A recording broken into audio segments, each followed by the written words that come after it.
Hello mga kabibig! Welcome back sa ating bagong YouTube channel. To ang pinakamaingay na YouTuber sa balat ng YouTube. Ako si Kabibig! Magleva-kleva ka ta with evidence. Ako po, meron na namang rason si Pangulong Bongbong Marcos bakit nasira ang flood control project sa Bicol, sa Camsor, sa Naga City. Oo, noon sabi niya dahil sa tao, kasi ang mga basura. Ngayon, dahil sa sobrang tubig, dahil sa sobrang baha, nasira ang flood control project sa Bicol, sa mga binahang lugar. Hala, every now and then hindi mauubusan ng rason si Pangulong Bongbong Marcos, no? Hindi niya kayang sabihin na dahil sa korupsyon, dahil hindi klaro ang flood control projects, kasi kabibig na kahihiyan yan sa gobyerno ni Bongbong Marcos pagsabihan niyang ang totoong rason. Eh eto kabibig, oh, na-ambush si Pangulong Bongbong Marcos ng mga reporter. Eh bawal ba? Bawal ang ambush interview sa kanya pero na-ambush. At dahil sa ambush interview na ito, ay nalaman ng netizen na kung gaano kagaling si Pangulong Bongbong Marcos tawag dito, explain kung bakit nasira ang flood control project sa Bicol. Sige, manood tayo ha. Bigyan natin ng reaction ang kanyang napakaganda, napakatalinong rason kung bakit at ano ang rason kung ang tawag dito, bakit nasira ang flood control project. O, eto kabibig, ito na, ito na. Nangyari sa kanila at so far naman yung ating mga tulong, yung mga relief goods, yung mga pati yung mga medical na support, pati yung mga evacuees, pati na yung mga nasiraan ng bahay na meron talagang gibang-giba, meron yung partially damaged lang, ay lahat yan ay meron naman tayong sistema, para tulungan lahat yung mga naging biktima. And all of that is in place. Yung mga food packs natin, yung mga hygiene kit, na in place lahat yan. Sapat naman yung ating supplies so far. Yung problema namin dito, marami pang area na nabaha pa rin, hindi pa rin mapasok, na kahit na yung malalaking truck, hindi pa rin kayang pasukin. It's getting better, but there really still are areas na hindi, kahit anong gawin namin, hindi maipasok. Kaya yung dinaanan natin, nakita ninyo, was also ginagamitan na natin ng rubber boat. Yun na ang paghatid na lang natin ng relief goods doon sa mga isolated areas. At pero talagang ang effect, makita mo yung sa public works, yung mga nasirang daan, mga nasirang kalsada, nasirang mga tulay, makita mo talaga ang bigat ng tubig, ang laki ng tubig. Ang bigat ng tubig, ang laki ng tubig. Baha yan eh. Baha kasi Bongbong Marcos, natural. Ay, natawhaan na naman ako sa rason. Ito na naman ang rason, ang bigat ng tubig, ang dami ng tubig. Nako, tingnan ulit. Ano nangyari? The waterfall, the rainfall that happened with this storm is almost double of Ondoy. So yung Ondoy nakaya pa. Pero ito talagang, meron naman tayong maraming flood control. Meron tayong mga dike, meron tayong mga pumping station, meron tayong mga sabi niyo ha, sabi ni BBM, marami tayong flood control. May mga dikes. Diba? Sabi ni BBM, huwag kayong mag-react dyan. Sabi ni BBM, madami tayong flood control. Pero sobrang dami ng tubig, nasira ang flood control project. Baka substandard ang ginamit kabibig, kaya nasira. Ikaw talaga. Anong substandard dyan? Marami tayong flood control. Ano ka ba? Huwag yung siraan ang diskarte ni BBM. Tama naman si BBM. Maraming flood control. Ang tanong, meron nga ba? Ay. Pa. Flood control na gates. Pero sumobra lang talaga yung tubig. At hindi lahat ng flood control natin na dati naman ay nakakayanan pa kahit na may ulan. Yun ay nasa pawan. It was the water was just too much. Nasobrahan ng tubig. Kaya nasa pawan yung flood control project. Naku, grabe naman talaga. Grabe talaga ang tubig, no? Totoo naman, umapaw talaga ang tubig. Di ba? Grabe, no? Kaya yun ang nangyari, nasira ang mga flood control projects sa Bicol, sa Naga, sa Kamsur, nasira talaga. Oo, dahil sa tubig. Oh. Hindi basura ha, hindi tao, kundi dahil sa sobra ng tubig, nasira ang mga flood control projects nila. Okay. Beyond that, beyond the immediate rescue, meron pa rin tayong rine-rescue, by the way. Hindi pa tayo tapos dun sa rescue. So meron pang ibang lugar na rine-rescue pa rin. Pero siyempre yung mga nasa evacuation center na binibigyan ng atin ng relief goods, nasimulaan na dun sa baba. Nakita natin, nasimulaan na yung pagbigay ng cash benefits para makauwi na yung mga tao. Pag nakauwi na sila, may hawak silang pera para sa mga pangangailangan nila. But we will continue to provide them with food packs hanggat kaya na nilang magluto ng sarili nila. In the long term, I am asked Public Works to look into the study that we are doing together with the Korean Exim Bank on the large flood control project here in the Bicol River Basin. Meron na namang large flood control project. Galing. Puro lang tayo flood control project nito. Tapos kung bahaan na naman, sobrang dami ng tubig. Nasira naman yung large na ha. So yung mga flood control project pala dyan ay small. May large flood control project, may small flood control project. So yung ginawa dyan sa Bicol, sa Kamsur, sa Naga, mga small flood control project. Ito na naman ang bago ni BBM, large flood control project. Iba si BBM. Meron yan dati. Meron Bicol River Basin Development Project noon. Nasimula niya 1973. Maganda naman, maraming natulungan.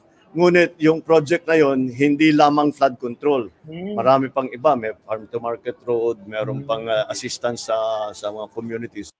So, ngayon maganda naman naging effect kaya nagkaroon tayo ng mga flood control dito.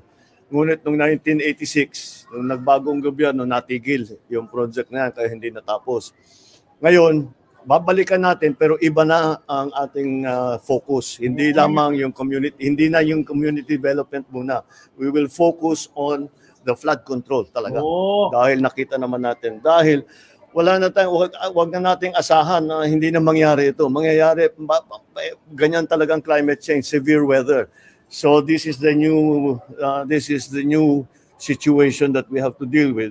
Kaya harapin na natin at gawa na natin ang paraan para yung Bicol River Basin ay hindi na paulit-ulit na nababaha. And so that is what we are going to be working on, and hopefully within the next 2 years, masimulaan na itong project na ito. May next 2 years ha? Next 2 years, masimulan na ang project ng Bicol, ano ba tawag doon? Flood control, malaking large flood control project sa Bicol. No? The next 2 years, so ano yan? 2025, 2026. So maghintay pa ng 2 years yung taga Bicol na masimulan yung large flood control project. Ang galing ni Baby. So ano ang iyong komento tungkol dito mga kabibig? Na talagang puspusan nang pumunta si kabibig. Wala akong naintindihan sa mga pinagsasabi mo. Sabi na isang netizen Hana, sabi ni Dina Lumimbong, wala akong naintindihan sa mga pinagsasabi mo, BBM. Wag niyong tanungin ng walang script ha. Mahirap ang magkamali ulit. Sabi na isang netizen. Ako, grabe. Salamat naman at ambush ito at nalaman natin ang kanyang plano 2 years from now. 'Di ba? Dahil pala sa sobrang tubig, nasira ang flood control project. Sabi ito, within next 2 years, masimula na daw, nabuang na. Walang rescue dahil may baha pa. At ang sabi, pinaigting ang rescue at pinapakita isang rubber boat lang. Is that the best you can do? Mga mainstream media, bakit kayo nagpagamit sa maling gawain ibuhay ng kababayan natin ang nakaya dito from Febus Reyes. Totoo ba? Totoo po ba? Bawal ang ambush interview? Ay, nasaang imbestigahan, baka imahinasyon na naman. Ito pa, balita ko po, President, pinauwi ng mga evacuees, walang supply na pinamigay, nagugutom ang mga evacuees, di kayang pakainin ng local government ng Albay. Baka po pwedeng mag-release ng fund for all the evacuees. May money po bang ipamimigay? Sana makarating sa kanila po para may pagsimula para silang bumangon ulit from Yanian Tan Despabiladeras. Hindi ayuda ang kailangan ng tao, BBM. Kailangan pag-isipan mo kung papaano mababawasan ang baha. At pag-isipan mo ngayon kasi may parating na naman na bagyo. At bantayan mo ang mga korupsyon sa mga ahensya mo. Mas maganda kung sa'yo at kay Tambaloslos mag-umpisa na walang korupsyon. Kaya, ewan ko. Pa? So, yun mga kabibig, yun ang interview, ambush interview ni DDM kung saan meron naman siyang pangako. Pangako na magkaroon ng large flood control project sa Bicol at sisimulan yan 2 years from now. Bakit 2 years from now? Bakit hindi ngayon? Bakit hindi within this year or next year? Kasi kabibig, after next 2 years pa sila babahain ulit eh. Di ba? Kalerky naman. Sana sinimula na baka next month, di ba? Yung large flood control sa sa Bicol para naman maiwasan na itong sobrang daming tubig, nasobrahan ng tubig. Kaya nasira ang mga flood control project dyan sa Bicol. Ang gandang, alam ko, I like the answer. I like the explanation talaga, Bibig. Naramdaman kong sincere na sagot ni BBM yun. Which is totoo naman, di ba mga kabibig? At klarong-klaro, nasira ang mga flood control projects, maybe substandard ang ginamit. Kasi kung talagang solido, di ba? At talagang pulido ang flood control projects, natural. Hindi yan masisira sa isang bahaan lang. Di ba kabibig? Sa isang bahaan lang na sobrang tubig daw, nasisira ang mga flood control projects. Ano ba yan? Kakalerky naman yung explanation ni VVM. So, naman talaga kabibig, natural, maghanap talaga sila ng rason, no? Para sabihin na talagang hindi ang pagkukulang ng gobyerno, kundi dahil sa baha. Dito hindi nawawala ang tubig, but the proverbial problem of the Bicol River Basin. Bicol River Basin na naman ang rason. Kaya kailangan talaga nating pag-isipan what we're going to do with the long term because you cannot expect any changes. Yan pala ang sabi ni BBM. So, ang problema ngayon, sobrang baha, ay ang Bicol River Basin. So yan kabibig, yun ang mga ay, sinisi na naman ang Bicol River Basin. Ngawawa ang Bicol River Basin. Wala naman siyang ginawa, di ba? Sinisi na naman. So yun lang po mga kabibigan nating Ladies Lebag-Lebag for the day. Ano ang iyong komento tungkol dito? Sabi daw, bawal ang ambush interview kay BBM ngayong araw na to. Kasi bumisita siya sa sa Bicol region, tinignan niya kung paano ano na nangyari, yung tawag dito, yung pag-rescue, yung pamimigay ng ayuda, yung pagkain na talagang nakakatulong naman at may nakita akong video kanina na sinabi ng isang politiko na, oy, magpasalamat tayo dumating si BBM ngayon. Ay, grabe naman. Pasalamatan nyo naman si BBM. Uy, grabe, huwag naman pong ganun. Di ba? Nakakabuisit yung makinig mga ganun ba na parang utang na loob ng mga tao na binisita sila ni Pangulong Bongbong Marcos. Well, in fact, responsibilidad yan ni Pangulong Bongbong Marcos sa tingnan kung ano ang nangyari ng kanyang mga constituents, ng kanyang sa mayang Pilipino. Kasi presidente siya. Don't tell me hindi siya magbibisita doon. Di ba? Maghintay lang siya. Kasi kabibig sabihin BBM na wala tayong magagawa. Maghintay lang tayo na hupa ang baha. Ay, nako. Alerky mga kabibig. So, yun na.